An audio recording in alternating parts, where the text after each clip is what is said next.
Hi all.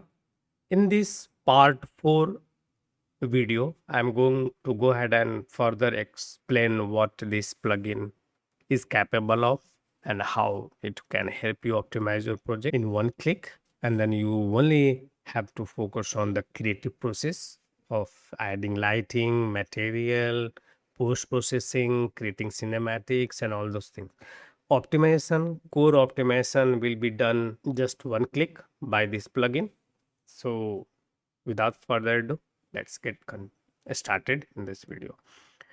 So if I go ahead and if you remember, I have explained all the important and necessary settings which should be enabled if you have prepared the scene in Max according to what I just explained in the part 2 video, right? Now we can go ahead and further understand this each and every settings explained very well, and you will be getting all this in this plugin folder. After you have purchased, you will get this Datasmith Post Import Tool guide, right? And I'm going to open that PDF here, open that HTML here. So if you go here in this plugin setting directory, right? And if I go here and if I keep it like this, so see here what it enabled. So enabled here. So it explains you here also. You can keep it on here on the mouse, and most of the tool will have a hover button over it, right? So enabled here. So activates the post processing tool on imports. So this is apply on import. So what applies post processing rules to re-imported Datasmith scenes. Save modified assets. So save modified assets automatically saves static mesh materials and texture assets after modification. So you get the point. Everything explain here. Pivot to center bottom. Pivot to center bottom. Pivot to center. So mesh coordinates origin to the bottom center of the bounding box. Point is, if you want to understand each and every point of the and feature of this entire tool, this PDF, this HTML will go ahead and explain the features of every important tool, of every settings available in the plugin, right? But if you remember in last video, I just explained the important things, and if you have been following around, you will get the idea. Also go ahead and read this document or HTML file, find some time, it's going to insanely help you out. Or I will also be making lots of video in future which will explain everything about this plugin in detail, step by step, video by video. So you can keep watching on those videos so that you can get it. So after all we have understood all this, I have went ahead and then brought this project inside Unreal Engine, and I'm going to show you how the project looks and behaves after being imported using the tool, okay, or the plugin. So if I go ahead and click on and this and then open the project, if you remember this scene from part 2 video, we prepared the scene according to what I just explained in that video, and then exported the project as exported the file as Datasmith, and then use the template. If you have been following, then you have used the template plugin to import this in the template project. Plugin is already activated if you remember, and you will get this template project along with, and then just created a new level if you have been following around, and then created a new import level and then imported it, right? And then after import was done, all I did is I added lighting, added material, and this template already comes with the post processing done for you, right? So it has 3 types of post processing: real time, lumen, and path tracing.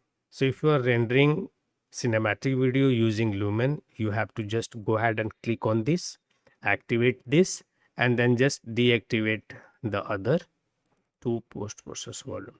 If you are rendering the cinematic with or image with, if you are rendering image with path tracing, then you have to go ahead and activate this and go ahead and deactivate this and then this.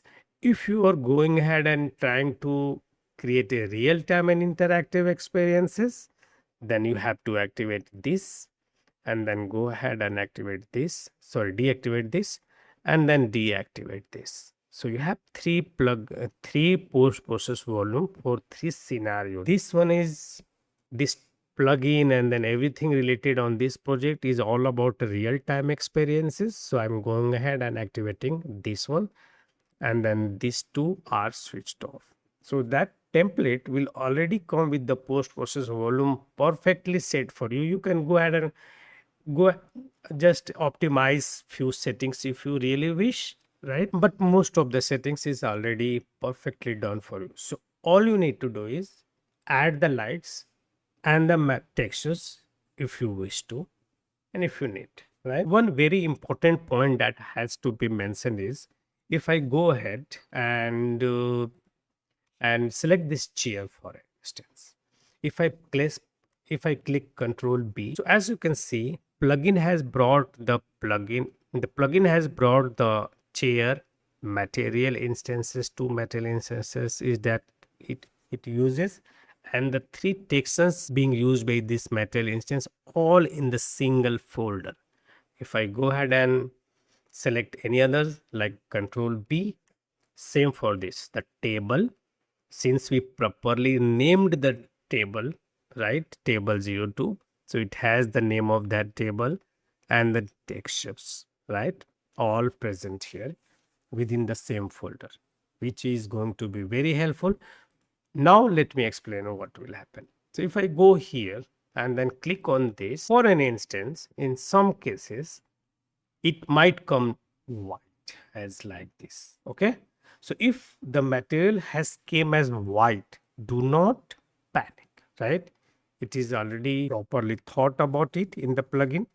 So if the material brought is coming as white, all you need to do is you have to go ahead, select that object, open the material instance, and then go ahead and just activate this, use diffuse as just activate this. That's even after you activate it and then text is still white, right? Then you just select the object, press Ctrl B, and then you will see the texture lying here. And if it is like this for some reason, if you switch this on and it's still white, for some reason this texture has not been applied, very easy, select the object, press Ctrl B, select the texture you want to apply and then apply it. Easy. And after that you just go ahead and give some roughness to make it look even better, right? And if you want, you can go ahead and export this texture, create a normal and then bring it inside, and then go ahead here, use normal texture and then apply the normal texture and set the value of normal texture. Very easy, right? So absolute flexibility. So the point is, this entire project has been brought using the Datasmith. So what I did, I just went ahead and selected on this, went ahead and then file, activated all these settings which I just explained in part 3 video, right? And then I went ahead, clicked on file, Datasmith file import. Before import, I just went ahead, clicked on this and then switch all these options, added these three metal as I explained in the videos. These rules were enough for me, so I didn't change, just activated all the necessary plugin. Then went ahead, file import, and then went to the dump here where I have exported and just selected and clicked open. And after the open was done, after the import was done, all I did is I just went ahead, selected the object, opened the material, see if it was white. If it was not white, okay. Otherwise, I went ahead, press Ctrl B, selected the object in the content browser to find the texture along with it, and then just applied the texture, applied the roughness, metallic, whatever. So material is done by me manually. Now let's understand how the plugin has done its magic. Okay, so let's see. So just assume the manual work was done by me on material and lighting. So lights were added, metal was done. Metal was done only the texturing and parameter like roughness increase, decrease, specular decrease, and then color for any object if I want to increase or decrease or give color variation. I didn't created a single new material instance or master material or anything. Just modify the values and apply the texture if needed. Plus, if you remember, you have to go ahead, open the material, search the object in the content browser, and if the material is white, you have to activate this and then apply the texture associated with it.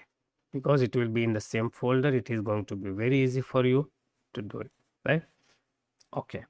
So in that case, let's see what the tool has done in terms of optimization. Okay. So if I go here in the content browser, so let's see what the tool has done automatically. If I go here in master material and select this 3 master material, right click, select asset, and then click select actor using this asset, and then click hide. What this means? That means the entire scene has just 3 master material because of 3 master material. Okay, all the other features, like all the other advantages of using the feature on this project, what are they and how they are helping the scene get better performance, I'll be explaining in the next video. Till then, have a great time. I will see you in the next.